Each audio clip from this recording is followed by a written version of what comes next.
आज हम डिस्कस करेंगे कॉसॉफ फ्रेमवर्क का first component that is control environment. ये कंपोनेंट बाकी सभी कंपोनेंट्स के लिए बेस बनता है। ये इंटरनल कंट्रोल की फाउंडेशन होती है। ये डिसाइड करता है कंपनी का टोन, एथिक्स एंड डिसिप्लिन। तो बेसिकली जो भी ऑर्गेनाइजेशन की टोन होती है वो टॉप मैनेजमेंट सेट करती है और एम्प्लॉयज भी वही फॉलो करते हैं जो लीडरशिप करती है।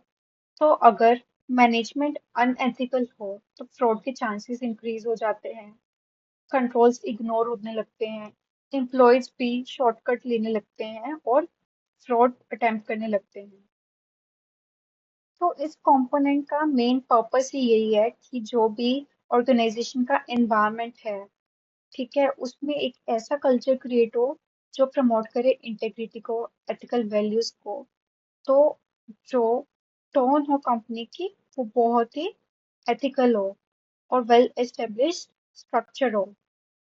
तो इसलिए ये इम्पोर्टेंट है क्योंकि ये सेट करती है tone at the top, influence करती है एम्प्लॉयज की कॉन्शियसनेस को, डिसिप्लिन एंड स्ट्रक्चर प्रोवाइड करती है इंटरनल कंट्रोल को, और overall strong control environment create होता है जो बाकी कंपोनेंट्स की भी इफेक्टिवनेस एनहांस करती है।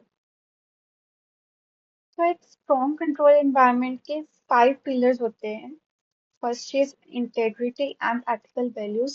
Second is commitment to competence. Third is board and management oversight. Fourth is organizational structure. Fifth is human resource policies and practices जिसमें हम accountability cover करते हैं। तो पहला प्रिंसिपल है इंटेग्रिटी एंड एथिकल वैल्यूज के रिलेटेड, जिसमें लीडर्स सेट करते हैं एथिकल स्टैंडर्ड्स, ठीक है, कोड ऑफ कंडक्ट क्रिएट होता है एंड इन्फोर्स होता है, और there is zero tolerance for fraud and misconduct. तो मेन इसका कंपोनेंट है कोड ऑफ कंडक्ट, जिसे ऑर्गेनाइजेशन का हर एम्प्लॉय, हर वर्कर, टॉप मैनेजमेंट से लेके लोअर मैनेजमेंट तक फॉलो करता है। सेकंड प्रिंसिपल में हम देखते हैं कि जो ऑर्गेनाइजेशन का बोर्ड है वो अपनी ओवरसाइट कैसे एक्सरसाइज करते हैं, कैसे वो रिस्पॉन्सिबल होते हैं एंड इंडिपेंडेंट होते हैं। तो जो कंपनी का बोर्ड है वो मैनेजमेंट को मॉनिटर करता है, वो मैनेजमेंट से इंडिपेंडेंट होता है एंड वो सेपरेट ओवरसाइट एंड सुपरविजन करता है। तो एक बोर्ड इंडिपेंडेंट होना चाहिए और मैनेजमेंट की परफॉर्मेंस को। थर्ड प्रिंसिपल में हम देखते हैं कि ऑर्गेनाइजेशन का स्ट्रक्चर कैसे एस्टेब्लिश्ड है, किसके पास क्या अथॉरिटी एंड रिस्पॉन्सिबिलिटी है। तो एक ऑर्गेनाइजेशन का स्ट्रक्चर बहुत ही क्लियर होना चाहिए, सारे के सारे हायरार्की लेवल्स क्लियर होने चाहिए, सबको अपने जॉब रोल्स पता होने चाहिए, रोल्स डिफाइंड होने चाहिए, रिस्पॉन्सिबिलिटीज पता होनी चाहिए और क्लियर रिपोर्टिंग लाइंस होनी चाहिए। And there should be proper segregation of duties, जिसमें एक ही पूरा टास्क कंप्लीटली एक ही पर्सन के पास नहीं होना चाहिए, वो प्रॉपरली सेपरेटली डिवाइड होना चाहिए। Fourth is commitment to competence. जो भी हम एम्प्लॉयज को रिक्रूट करते हैं, हायर करते हैं और उनको रिटेन करते हैं कंपनी में, वो कॉम्पिटेंट होने चाहिए।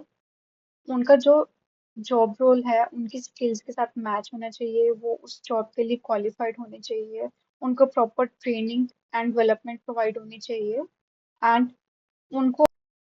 फिफ्थ प्रिंसिपल में हम देखते हैं कि कैसे अकाउंटेबिलिटी मैटर करती है एक ऑर्गेनाइजेशन में। तो हमें एम्प्लॉयज की परफॉर्मेंस को मेजर करना चाहिए। अगर कोई भी डेविएशन है उनकी एक्सपेक्टेड परफॉर्मेंस में एंड एक्चुअल परफॉर्मेंस में, हमें उसको इन्वेस्टिगेट करना चाहिए और करेक्टिव एक्शंस लेने चाहिए टू अप्रोच दैट।